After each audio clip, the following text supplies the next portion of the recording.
शुरुआत करना चाहूंगा जो इंडिया डेडिकेटेड या इंडिया सेंट्रिक फार्मा कंपनीज हैं।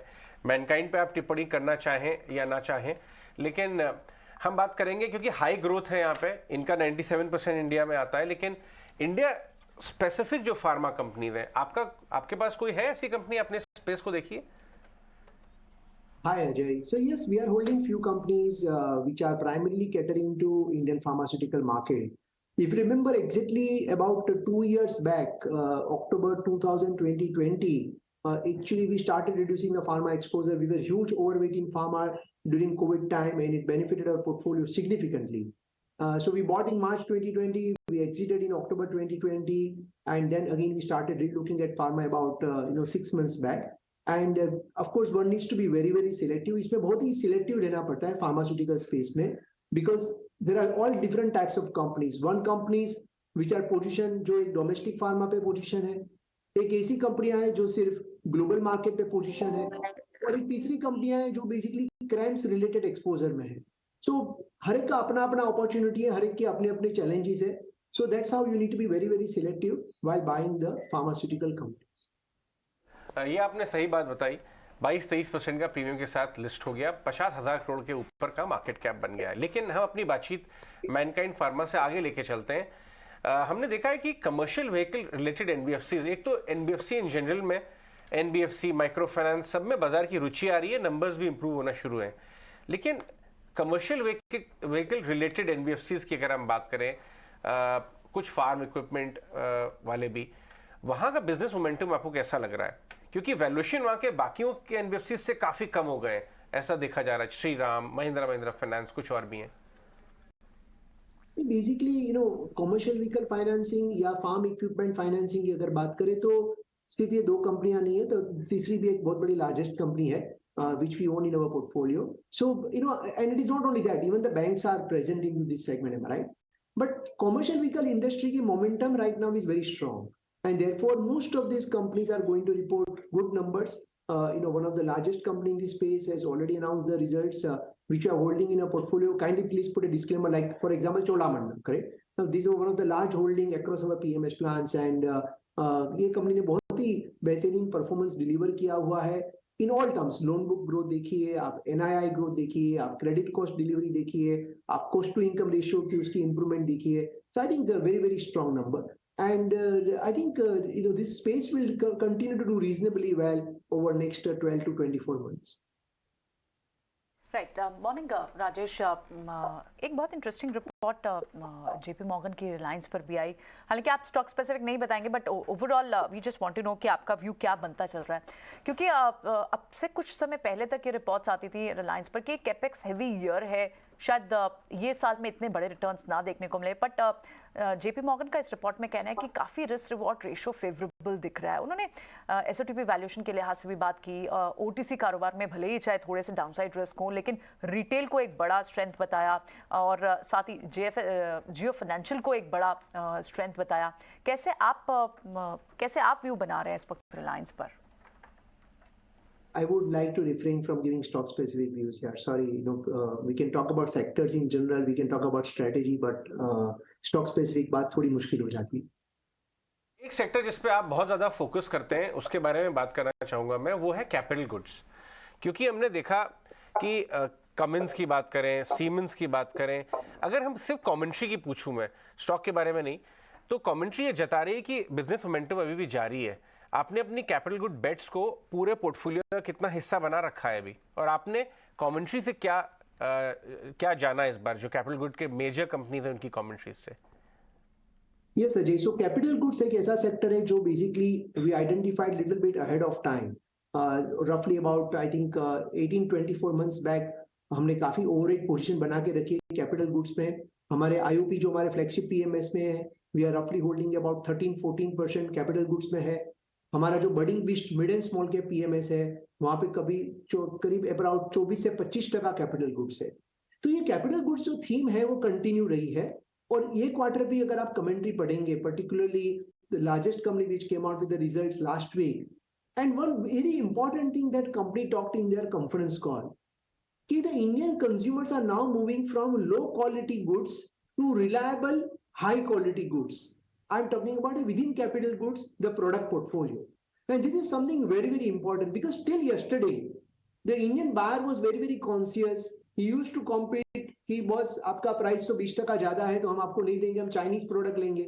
लेकिन अगर जब भी प्लांट की प्रोडक्टिविटी की बात आती है, प्लांट की एफिशिएंसी की बात आती है, तभी अभी जाके उनको समझ में आ रहा है कि रिलायबल प्रोडक्ट्स, चाहे वो थोड़ा 20% प्रीमियम भी हो, 10% प्राइसिंग प्रीमियम हो सकता है, but the product should be reliable product. And that's the reason why most capital goods companies जिसके प्रोडक्ट पोर्टफोलियो स्ट्रांग है, उनके बहुत ही अच्छे रिजल्ट आ रहे हैं.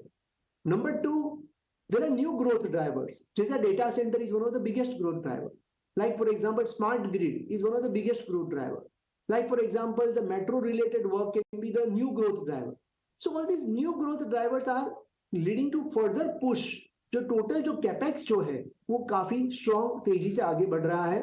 आपको aggregate numbers में शायद दिखाई न देवे, लेकिन जब भी आप सब segments करोगे और components related जब भी when you work it out, that's what we do, deep dive into capital goods. We see very strong momentum in this capital goods order inflow as well as in terms of execution for both domestic market में भी है और ये export market में भी काफी opportunity. So we are reasonably bullish on this theme. We continue to remain overweight, on these names, and I think this trend will continue at least for next few years. Good morning. इस वक्त market में क्या style अपनाना चाहिए, इस पर मेरा सवाल होगा. देखिए, एक बात तो तय है कि बाजार मौके कई सारे दे रहा है, लेकिन बिजनेस साइकिल जो है वो काफ़ी हद तक शॉर्ट होती दिख रही है. और इसी के चलते हम देख रहे हैं कि अर्निंग सीजन जो है वो लगातार हर तिमाही दर तिमाही बदलती हुई भी नजर आई है. Q4 FY23 रिजल्ट सीजन की अगर बात करें, मिक्स बैग है, जहां पर बैंक्स ने काफ़ी हद तक आउट परफॉर्म किया है. IT से मिले जुले स्टैंड्स और सीमेंट और साथ ही ऑटो पैक में हमने देखा है एक मिक्स सेट ऑफ नंबर्स इस वक्त नजर आ रहे हैं. तो कौन सी स्टाइल और कौन से माइंडसेट के साथ इस वक्त बाजार में उतरना चाहिए? मानसी जी, अभी रिसेंट में हमने बहुत ही डिटेल वेबिनार की हुई है और एक बहुत ही डिटेल हमारा एक न्यूज़लेटर आया हुआ है, ट्रिपल ए इनसाइट्स. ये महीने का जो हमारा ट्रिपल ए इनसाइट्स है, and where we have talked about कि अगर लॉन्ग टर्म सुपीरियर रिटर्न अगर चाहिए तो we need to be quagility. What is a quagility? Quality in terms of stock selection and then agility to make sure that you keep changing your portfolio depending upon the business cycles. क्योंकि business cycle short हो रही है, stock market की cycle भी बहुत ही short हो रही है. और ये शॉर्ट साइकिल की वजह से आपको दोनों साइड के जो स्विंग जो है, जो वैल्यूएशन का स्विंग है, वो काफी काफी काफी बड़ा हो गया है. Swing is expanded significantly. जैसे फॉर एग्जांपल अगर आईटी स्टॉक्स आप देखें तो most of the companies in IT sector, blue chip companies की अगर हम बात करें तो वो भी 40 से 50% डिक्लाइन हो गई है, which is a significant loss.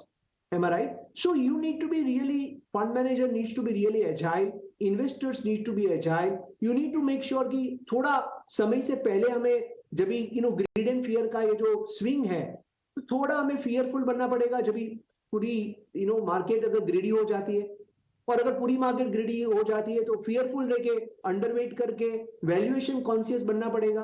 And at the same time जब भी सब लोग बोल रहे हैं कि नहीं ये कुछ इसमें होने वाला नहीं है, लेकिन ऐसा होता नहीं है क्योंकि business continues. Am I right? There are cycles in the business. At that time you need to be little bit greedy, and that's what exactly we have done. जो हमने कैपिटल गुड्स लिया था करीब 18 महीने पहले, तभी इतना बुलिश मार्केट का व्यू नहीं था, but we took a stand that capex होने वाला है और ये बहुत बड़ा बेनिफिट कैपेक्स में हो सकता है. वैल्यूएशन काफी रीजनेबल है, and of course we have seen the fruits of it. Similarly like IT stocks थे, तो हमने लास्ट मार्च में काफी हमने आईटी स्टॉक्स बेच दिए थे क्योंकि वैल्यूएशंस बहुत ही बढ़ गया था. 40, 50, 60 का पीई पे mid cap IT companies trade कर रही थी, तो वहां पे मार्जिन ऑफ सेफ्टी हमारी फेवर में नहीं था. तो हमने बेसिकली आईटी स्टॉक्स लास्ट मार्च में काफी हमने रिड्यूस कर दिया, and of course after that IT stocks have also corrected.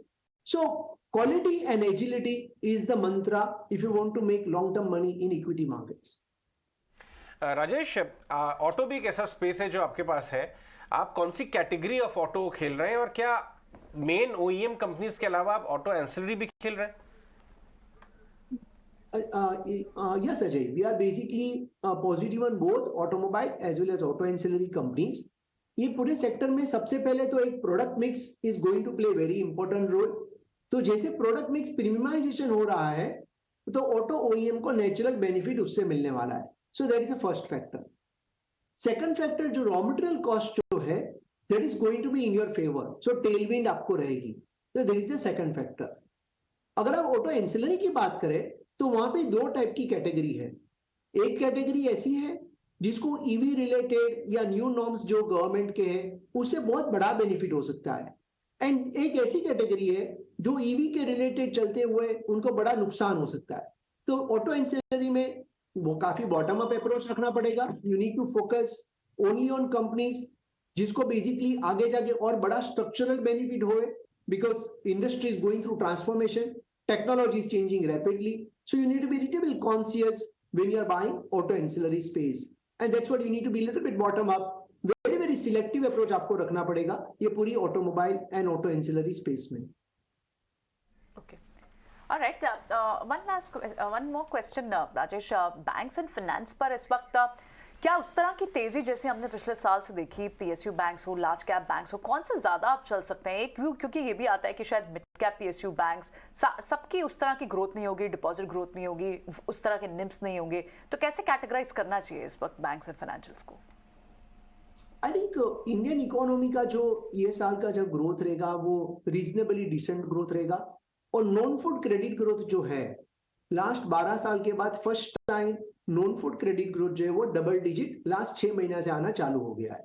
So loan book growth हमें लग रहा है will remain reasonably good, 10 to 12% can be system credit growth, और विद इन 10 to 12% जो अच्छी बैंक से जो अच्छी इंस्टीट्यूट है उनका रिटेल मिक्स ज्यादा होता है तो उनका 15 से 18% लोन बुक ग्रोथ आ सकता है। रही बात नेट इंटरेस्ट इनकम ग्रोथ की, तो product mix and the repricing of liabilities, ये दोनों का combination will decide what is going to be your net interest income growth. हमें ये लग रहा है कि most of the private sector banks they are probably really well position in terms of the net interest income growth compared to PSU banks in general. Means within that, of course, we need to do a little bit more bottom up work. But in general, I think the private banks are better position compared to public sector banks. And the credit cost is going to remain low. So that continues to be one good sweet spot in the entire banking sector. लेकिन ये जो NIM related की ये जो चर्चा है, it is going to be for 1 or 2 quarters.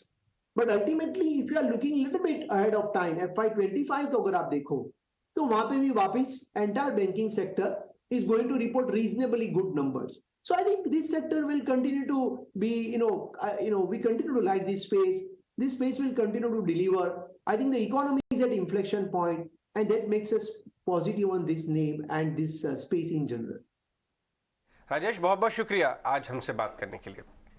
In fact बात PSU banks की हो रही है और जो निम की चर्चा है, जैसे राजेश ने कहा कि वो 1-2 क्वार्टर से ज़्यादा दिक्कत में नहीं आएगी और ओवरऑल ग्रोथ के साथ पीएसयू बैंक्स के निम्स भी बढ़ेंगे और डिपॉजिट तो खैर हर बैंक का अलग स्पीड से चल रहा है, लेकिन पीएसयू बैंक्स ज़्यादातर देखा जाए